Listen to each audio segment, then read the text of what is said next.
এতিয়া কি কৰিম, কি খাম? গৰু ছাগলী কি হ'ব?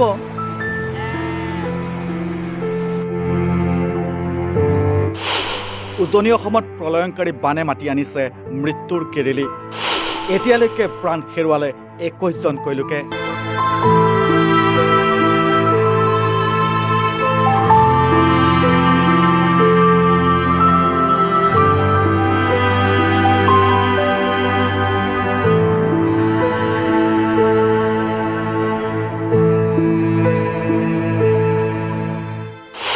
জনজীৱন বিপৰ্যস্ত, নাই পৰ্যাপ্ত খাদ্য আৰু উদ্ধাৰ সাহায্য।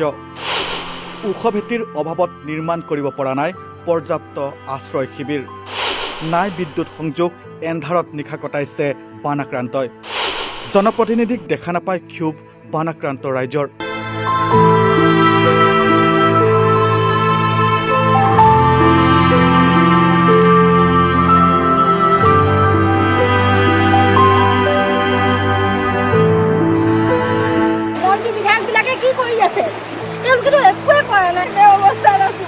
কালি ৰাতি 9:30 বজাতে পানী সোমাইছে ঘৰত। 9:30 বজাত এনেকুৱা ধৰণে পানী সোমাইছে ঘৰত, তাৰমানে মানুহখিনি কোনোমতে প্ৰাণ বচাবলৈ বুলি মানুহখিনি ওলাই আহিছে। বাকী বস্তু বাহনি একো আমি আন নালাগে, ৰাতি ভাত সাজ খাবলৈও আমি সময় নাপালোঁ। এনেকুৱা ধৰণে পানী আহিছে। গতিকে কালি ৰাতিয়ে মানুহখিনি ঘৰৰ পৰা ওলাই অহা মানুহবিলাকে এতিয়ালৈকে চৰকাৰৰ ফালৰ পৰা কোনো মানুহ এজন অহা নাই আৰু কোনো চৰকাৰৰ ফালৰ পৰা পানী বটল এটাৰো আমি যোগান পোৱা নাই। বানে ভয়াৱহ সংকটৰ ৰূপ লৈছে উজনি অসমত। নেৰানেপেৰা বৰষুণ, পাহাৰীয়া ঢল আৰু একাধিক নদ নদীৰ পানী বিপদ সীমাৰ বহু ওপৰেৰে বৈ থকাৰ ফলত জলমগ্ন হৈ পৰিছে শিৱসাগৰ, চৰাইদেউ, যোৰহাট, গোলাঘাটকে ধৰি বিস্তীৰ্ণ অঞ্চল।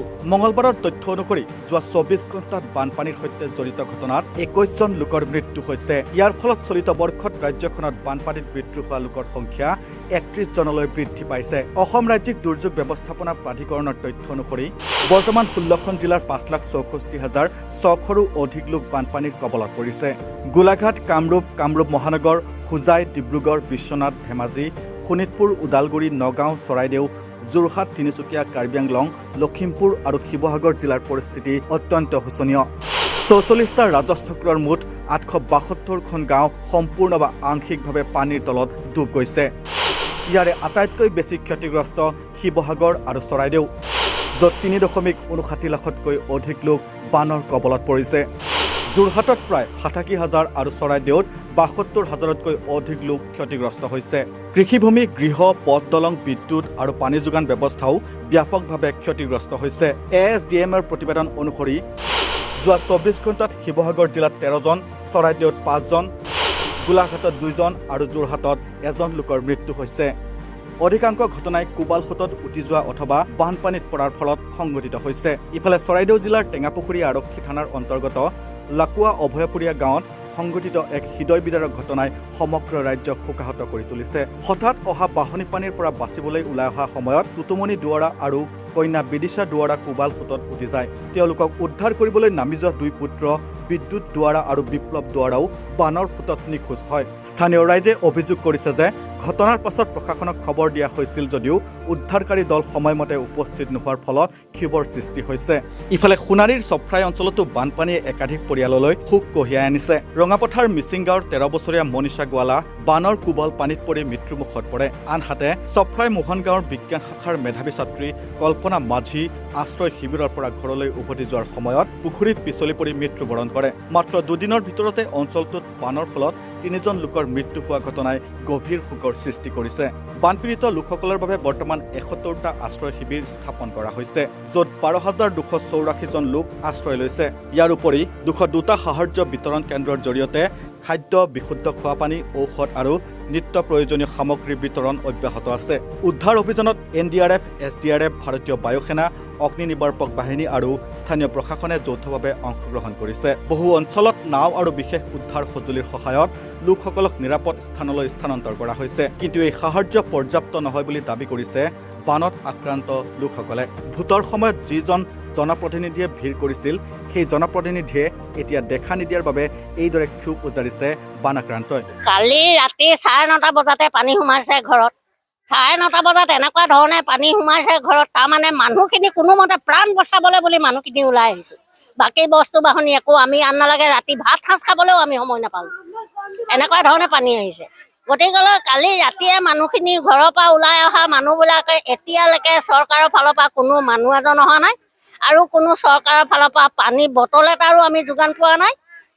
গতিকেলৈ এইবাৰে ভোটৰ যি পালে আৰু নেক্সটবাৰ আৰু আমাৰ এই চুকটোত ভোট বিচাৰি ৰাইজ অহাটো, আমি ভোট বিচাৰি আহিলে মানে ইমান দূৰৰ পৰা হাতখন মেলি নমস্কাৰ বাইদেউ, এইবাৰ ভোটটো আৰু আমাকে দিব। এতিয়া চৰকাৰ সেইখন চৰকাৰ মানুহ বিধায়ক চিধায়ক আন নালাগে, ৱাৰ্ড মেম্বাৰে সৈতে এতিয়ালৈকে আমাৰ ইয়াত উপস্থিত হোৱা নাই। তাৰ সমান্তৰালভাৱে উদ্ধাৰকাৰী দলৰ অপেক্ষাতেই কোলাত সন্তানক লৈ মৃত্যুৰ সৈতে যুঁজিছে পশুপান আক্ৰান্তই। মেচাগত ইমকিনাৰ পৰা কৈ আছোঁ, এই অকণমানি ল'ৰা ছোৱালীকেইটা এইবিলাক চাওক, আপোনালোকে এইবোৰ কিমান পানী হৈ আছে। পুলিচ প্ৰশাসনলৈ ফোন কৰিলোঁ, NDF SDFলৈ ফোন কৰিলোঁ, কোনো আমাক বিহিত ব্যৱস্থা লোৱা নাই এতিয়ালৈকে। আৰু আধা ঘণ্টা 20 মিনিটৰ পিছত এতিয়া আমি ইয়াৰ পৰা উতাৰ দিব আমাক। আপোনালোকে আমাক কেনেবাকৈ ইয়াৰ পৰা উদ্ধাৰ কৰি নিয়ক। এইবিলাক চাওক কিমান পানী, এইবিলাক চাওক পানীৰ মাজত বহিছোঁ, আধা ঘণ্টা 20 মিনিটমানহে ইয়াত আমি প্ৰায় থাকিব পাৰিম। বৰ্তমান শিৱসাগৰ চহৰ আৰু নাঙলমোৰা ঘাটত দিখৌ আৰু দিচাং নদীৰ পানী বিপদ সীমাৰ বহু ওপৰৰে বৈ আছে। ইয়াৰ উপৰি নেমাটি ঘাটত ব্ৰহ্মপুত্ৰ, খোৱাঙত বুঢ়ীদিহিং আৰু গোলাঘাট নুমলীগড়ত ধনশিৰি নদীয়েও বিপদ সীমা অতিক্ৰম কৰিছে। পানী কমাৰ কোনো লক্ষণ এতিয়াও স্পষ্ট নোহোৱাত নিম্নাঞ্চলসমূহত অধিক সতৰ্কতা জাৰি কৰা হৈছে। বানপানীৰ ফলত উজনি অসমৰ যোগাযোগ ব্যৱস্থাতো তীব্ৰ প্ৰভাৱ পৰিছে। শিৱসাগৰ জিলাৰ শিমলুগুৰিৰ ওচৰত ৰেলপথ ডুব যোৱাৰ ফলত শিমলুগুৰিৰ নামতিয়ালি আৰু শিমলুগুৰি চেলেংঘাট শাখাত ৰেল চলাচল বন্ধ কৰি দিয়া হৈছে। যাত্ৰীসকলৰ সুবিধাৰ বাবে উত্তৰ পূব সীমান্তৰ ৰেলৱেই বিশেষ ৰেল চলাইছে। একে সময়তে শিৱসাগৰ, চৰাইদেউ আৰু যোৰহাট জিলাত মোবাইল সংযোগ ব্যাহত হোৱাত দূৰসংযোগ বিভাগে 24 জুলাইলৈ বিশেষ আন্তঃ নেটৱৰ্ক ৰোমিং ব্যৱস্থাও আৰম্ভ কৰিছে, যাতে যিকোনো উপলব্ধ নেটৱৰ্ক ব্যৱহাৰ কৰি গ্ৰাহকে যোগাযোগ অব্যাহত ৰাখিব পাৰে। ইফালে চৰকাৰৰ পৰা পৰ্যাপ্ত সাহায্য লাভ নকৰাৰ বাবে মুখ্যমন্ত্ৰীক আক্ৰমণ কৰি ক্ষোভ গুজাৰিছে বিধায়ক অখিল গগৈয়ে। মই কালিয়ে মুখ্যমন্ত্ৰীলৈ লিখিছিলোঁ, মুখ্যমন্ত্ৰীৰ লগত কালি দুবাৰ কথা পাতিছিলোঁ। কথাটো কৈছিলে যে হেলিকপ্টাৰ আহিব, হেলিকপ্টাৰ আহিলেও কিন্তু কাম একো নহ'ল। আৰ্মি আহিলে বুলি ক'লে কাম একো নহ'ল। নাও চাও নাই, কি আৰ্মি আহি কি কৰিব ইয়াত? গতিকে অত্যন্ত দুৰ্ভাগ্যজনকভাৱে উদ্ধাৰ কাৰ্য বা ৰেস্কিউ অপাৰেশ্যন একেবাৰে দুৰ্বল আৰু নিম্নমানৰ হৈছে, আৰু ক'বলৈ গ'লে একেবাৰে হোৱাই নাই বুলি ক'ব পাৰি। দ্বিতীয় বস্তুটো হ'ল যে ৰিলিফ মেটেৰিয়েল। 19 তাৰিখৰ দিনা বানপানী হৈছে, এতিয়ালৈকে দোলাকাষৰীয়া পঞ্চায়তত কোনো মানুহে পানীয় বটলো পোৱা নাই চৰকাৰৰ তৰফৰ পৰা। নামতি চাৰিআলি পঞ্চায়তত পানীয় বটলো পোৱা নাই। মই দুটা এনে পঞ্চায়তৰ নাম কৈ দিছোঁ, বাকী চবতে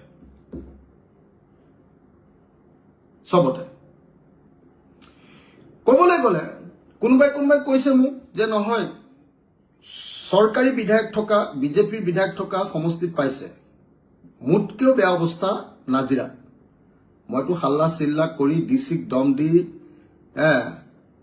দম দি হাল্লা হুলস্থুল কৰি দুটা এটা কাম কৰাইছো। নাজিৰা MLA নাই নেকি জানো, দেখা নাই। নাজিৰাটো মোটামুটি বিধ্বস্ত। নাজিৰাত নাই, ৰিলিফ মেটেৰিয়েল ভালকে পোৱা নাই কোনেও। মিছা কথা ক'ব পাৰে, মন্ত্ৰী মুদাগৰবিলাকক এনে অফিচাৰবিলাকে কৈ আছে। 3জনকে মন্ত্ৰী আহিলে, বিমল বৰা, সুশান্ত বৰগোহাঁই আৰু কেশৱ মহন্ত। ইয়াৰ পিছতে মুখ্যমন্ত্ৰী ডক্টৰ হিমন্ত বিশ্ব শৰ্মাই সোণাৰীত বান বিধ্বস্ত অঞ্চল পৰ্যবেক্ষণ কৰি স্বীকাৰোক্তি কৰিছে যে এতিয়াও বহু গাঁও অঞ্চলত বানত আবদ্ধ হৈ আছে সাধাৰণ জনতা। অৰ্থাৎ উদ্ধাৰ অভিযানত নিজৰ প্ৰশাসন যন্ত্ৰৰ ব্যৰ্থতা আওপকীয়াকৈ স্বীকাৰ কৰিলে মুখ্যমন্ত্ৰীয়ে। পৰিৱেশ যথেষ্ট দুখ লগা। বহুত মানুহ এতিয়াও গাঁৱৰ পৰা আহিবও পৰা নাই, আৰু প্ৰায়বোৰ ঘৰৰ ওপৰেদি পানী যোৱাৰ কাৰণে মানুহৰ মূল্যৱান সা সম্পত্তি, বয় বস্তু সকলো ধ্বংস হৈছে। মই পৰিস্থিতিৰ বুজ ল'লোঁ। চৰকাৰে ৰাইজক যিমান পাৰে সিমান সহায় কৰিব, আৰু আমি যিমানখিনি পাৰোঁ ক'তো আমি কম নাৰাখোঁ, যিমান পাৰোঁ আমি সকলোকে সহায় কৰিম। প্ৰথম কথা, যি ৰিলিফ কেম্পত আহিছে তেওঁলোকেতো ৰিলিফ পাইছে, কিন্তু য'ত গাঁৱত আছে পানীৰ কাৰণে কোনো তাত যাব পৰা নাই, নাও নাযায় বা তাত মানুহ যাব পৰা নাই, ৰাস্তাও নাই, তেনেকুৱা কিছুমান জেগাত নিশ্চিতভাৱে অলপ অসুবিধা হৈছে আৰু জিলা প্ৰশাসনে স্বীকাৰো কৰিছে যে আমি বহুত জেগাত যাব পৰা নাই। যেতিয়াই পানী কমি থাকিব আমি যাব পাৰিম। এতিয়া ওপৰৰ পৰাও বস্তু ড্ৰপ কৰা দিগদাৰী, কাৰণ পানীতে পৰিব। এইটো এটা বিশেষ পৰিৱেশ, তথাপিতো মই নকওঁ যে সকলো 100% শুদ্ধ হৈ আছে। যিমান পাৰোঁ আমি চেষ্টা কৰিম যাতে মানুহৰ কষ্ট আমি কমাব পাৰোঁ। উজনি অসমত এইবাৰৰ বান কেৱল এক প্ৰাকৃতিক দুৰ্যোগ হৈ নাথাকি এক গভীৰ মানৱীয় সংকটলৈ পৰিণত হৈছে। ঘৰবাৰী, কৃষিভূমি, শিক্ষানুষ্ঠান, পথ দলং, যোগাযোগ ব্যৱস্থা আৰু জীৱিকাৰ ওপৰত ইয়াৰ সুদূৰ প্ৰসাৰী প্ৰভাৱ পৰিছে। বহু পৰিয়ালে নিজৰ স্বজন হেৰুৱাইছে। হাজাৰ হাজাৰ লোকে আশ্ৰয় শিবিৰত দিন কটাবলগীয়া হৈছে। উদ্ধাৰ আৰু সাহায্য অভিযান অব্যাহত থাকিলেও বৰষুণ অব্যাহত থকাৰ ফলত পৰিস্থিতি এতিয়াও উদ্বেগজনক হৈ আছে। বিশেষজ্ঞসকলৰ মতে অহা কেইদিনত বতৰ আৰু নদীৰ পানীৰ স্তৰৰ ওপৰতেই বান পৰিস্থিতিৰ উন্নতি বা অধিক অৱনতি নিৰ্ভৰ কৰিব।